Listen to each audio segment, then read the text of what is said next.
Hi, Charles. How are you?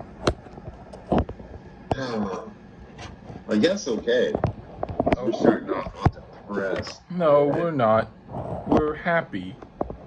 We're happy. We're in the mood for some hymns. Maybe some hymns from the city. Yeah. Uh, this was kind of, your pick, but kind of mine at the same time. This is an odd one. You can't say Weird. it was all me. It's mainly me, but I didn't. You had to clarify what album, and I kind of what it is. So.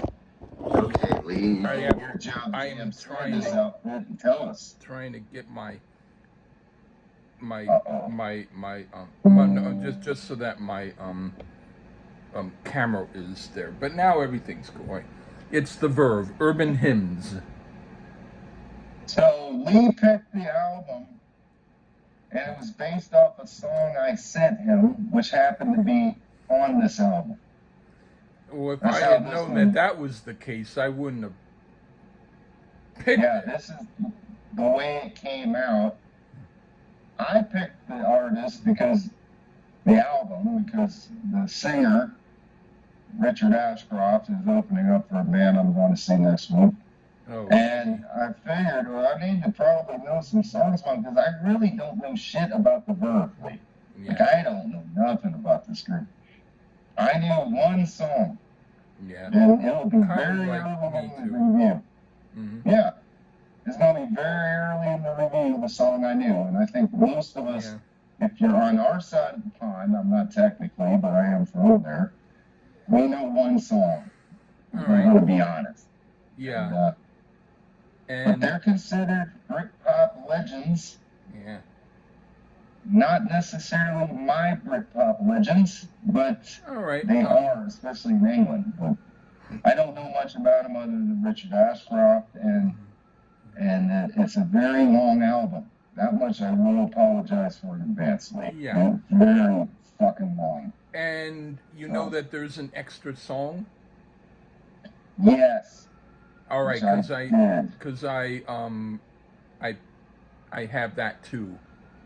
Yeah, I did too. Because now I'll get to it when we get to it.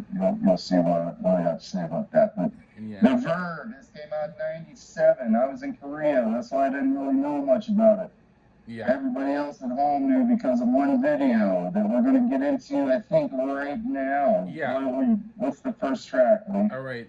Bittersweet Symphony. Who wants to start? I'll go. Okay. What do you think of it? Oh, man, this song has such an insane backstory to it that it's hard to even cover all the drama. And it was based off a sample of an orchestrated version of The Last Time by the Stones.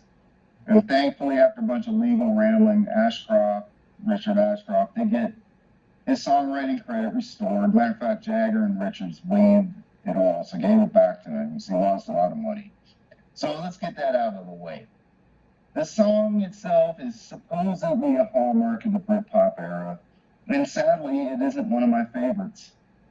I mean, there isn't anything inherently wrong with it, I suppose, but for me, it's hard to put a finger on why the song just doesn't resonate with me that much. It's okay, but it's far from a great song in my ears, and I didn't think it ever really was. Okay. It's a nice, majestic sounding song, and the strings help it. As an opening track, it leaves a good first impression. Let's see if that impression lasts when I hear the rest of the songs. Okay. Now for Sonnet. They play it well, but it's not my type of song, really. At best, it's mediocre. If I were at a party and this song came out and my talking partner screamed at me, I'd smile if he drowned out the song. But it's not bad enough where I'd walk out of the room if it came on. I'd just sigh and hope the next song would be better. What do you think?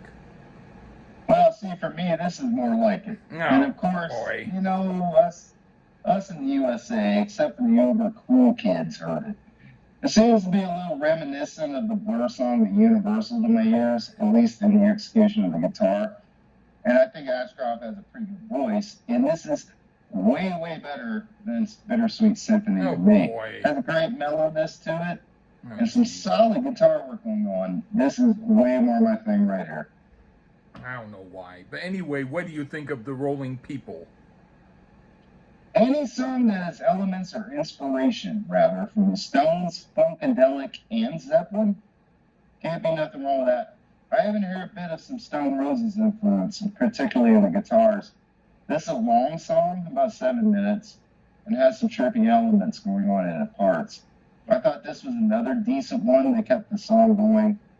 So the length, to me, was actually a strength. The guitars are what makes it work for me, though. Man, I thought great production from Youth, Martin Glover from The Killing Joke on this track. Okay. Now this song is great. I don't know if anything else can top it, but it's sure a refreshing thing to hear after the last song, which wasn't horrible, but this is far from being mediocre. It's very good. Okay, now for The Drugs Don't Work. The song that you sent me, and when I mentioned to you that it sucked, that actually it relates to this song. It made me almost hate the whole album. Thankfully, I didn't judge the whole album on it, but I put, so far this is the worst song on the album. I hope that there aren't any others as bad as this. On the plus side, they play it well, but I prefer good songs played well, not crap songs. What do you think? Musically, it kind of sounds like Sonnet's little brother. Ew. This one also reminds me a bit of ELO a bit. Can't get it out of my head comes to mind. Ew. At least in the verses. Love that song. God, I love that song. The strings are very dreamlike here, which totally works to the theme of the song. This is an old school Get Out Your Lighters song. Solid song to my ears. Ashcroft sings as well. And the music is neato. I dig it. Yuck! Man. All right, well, what do you think of Catching the Butterfly? I can hear some Indian influence on this track. Very solid bass playing, and the song is an extension of the dreamlike songs, which makes sense again. The song is about lucid dreaming, literally. I like rock that mixes in some world music type sounds with it, and this has that going on in droves. The drums are pretty sweet too, and it has a unique type of time signature. This is a better song than Bittersweet Symphony, which is about most of us Americans, including myself, really knew these guys. If I'd heard something like this first, I think my interest would have been piqued more. Yeah, and then maybe they would have been your favorite band instead of Oasis, which I think would have been a better choice. But anyway, but it would have been a better choice. Anyway, this is a pretty good song too. It seems they go from good song to not good song in a row, so hopefully they stop that and keep up the pace with a good song after this. Okay, now for Neon Wilderness. Well, it's better than The Drugs Don't Work, but only by default. But really, this didn't do anything for me. It could have been a better song, but it seems like a filler idea they couldn't develop and needed to fill a couple of minutes on the album, so they put it in. What do you think? This one's kind of a wild song, man. Tons of freaky guitars. Drums very high in the mix, and Ashcroft's voice is relegated lower in the mix to bring another fresh type sound at this point in the record. This one has more of a jam type quality to it. Now, I will take this over the grand majority of Radiohead's output, and this is reminiscent of some of their sounds to me, but I hate Radiohead.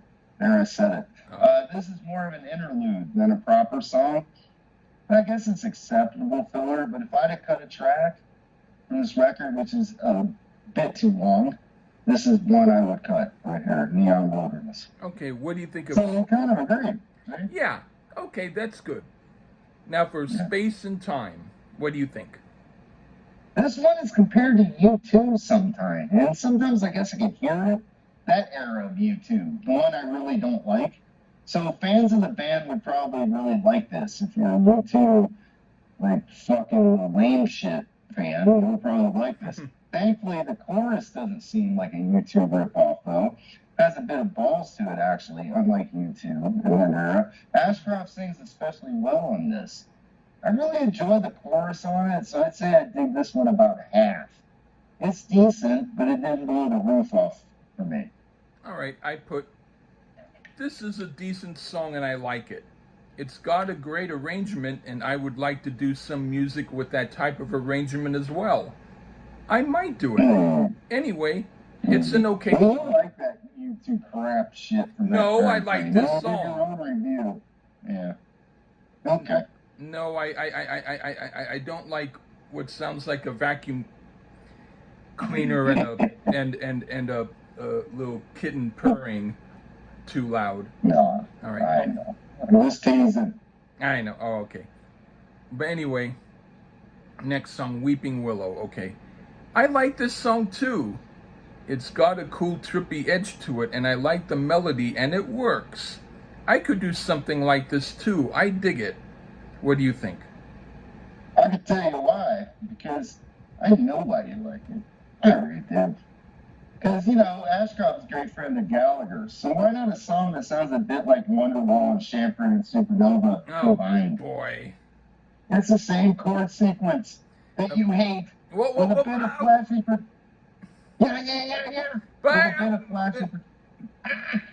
with a bit of flashy production to it. I guess I should really, really love it, but it seems a tad bit boring to me. Sure, there's some pretty cool guitar sounds, but it's just kind of a song that it would be a great lullaby. And I wasn't in the mood to sleep when I listened to it for the review.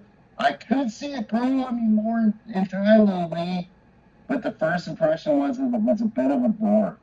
But it's got that Gallagher feel to it. That's why I like it so much. Damn it. I know. No. Shit. God damn it. Yeah, well, right? what do you think of Lucky Man?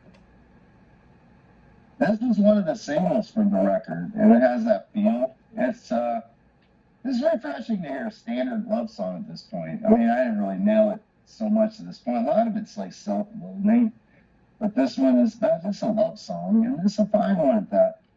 Ashcroft has a great vocal flow in the verses, and I think this guy is certainly underrated as a singer. His stuff in this song should be known more in my estimation. It's a nice song. Additionally, very well produced. So more of this, please. All right. I put, excuse me. This song had some good moments I liked. It wasn't as impressive as the last two, but it's among one of their decent songs. I hear what maybe Noel Gallagher took from them, but I forget the song he wrote with the part in it, and I found out that it was Falling Down. But he might have incorporated the part better, but I forget whether I like his whole song better. It's awesome. Yeah, it's better. But yeah, I can hear that now. Yeah. Yeah. But they fed off each Yeah, other. I do like those better. Okay, I admit it. Yeah. They fed off each other, though. They're great friends. All right. So, anyway. One day you will know. And that's what I thought. I didn't think that Weeping Willow wasn't the song. It was this that had it. Oh. Which one are we on? Lucky Man. Yeah, he didn't take anything from Weeping Willow. We already did Lucky Man. Yeah, that's what I'm saying. That's the one where it sounds like Noel, not the other one. Oh, yeah, but it's still, it was really Wonderwall and Champagne Supernova. Well, I'm trying to confuse you, so you be quiet. No, you won't. Oh, we're on boy. one day now. Okay, all right. One day, all right. It's played well, but this is the type of song that goes more towards the line of songs I don't like as much by them. It's a fine line, but it crossed it, so I'm not a big fan of it, but I don't hate it. What do you think?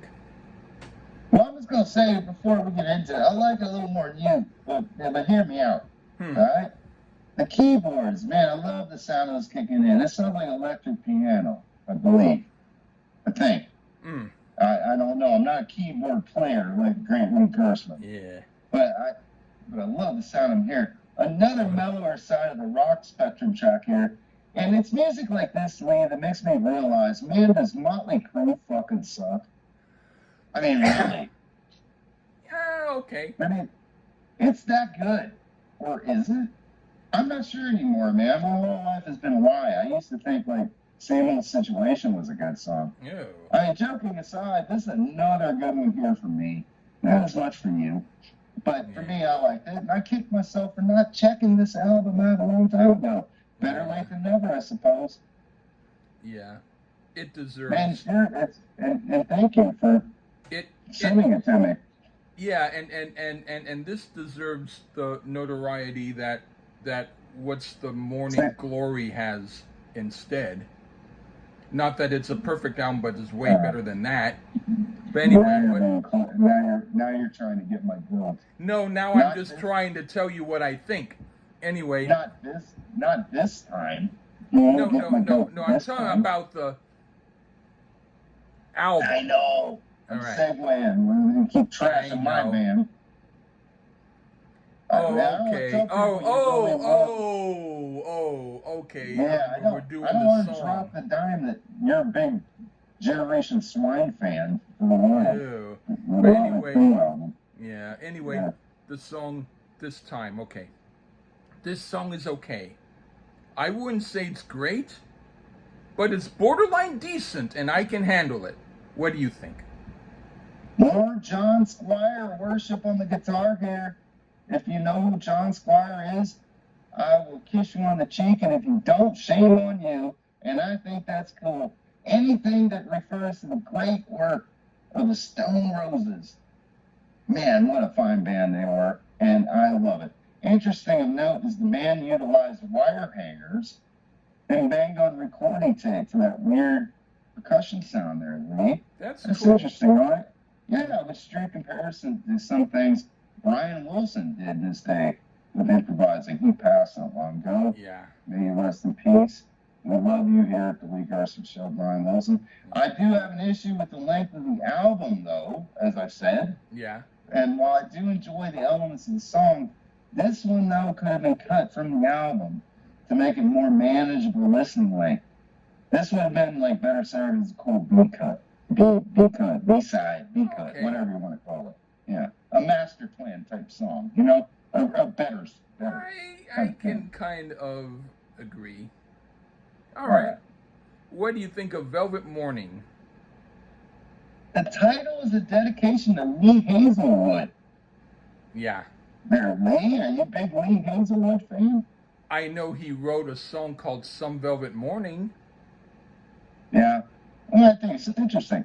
This song draws some comparisons to Echo and the Bunnymen, Lee. The lost episode, I believe, with me, you, and Bill Wayne. Huh. Yeah. Okay. Is that all you have to say? Is that all? We're back. Yeah. All right. So is that all you had to say? No. I just said, in listening to it, it's an okay song, but at this point in the album, it's starting to get old. All these mellow, sleepy type songs.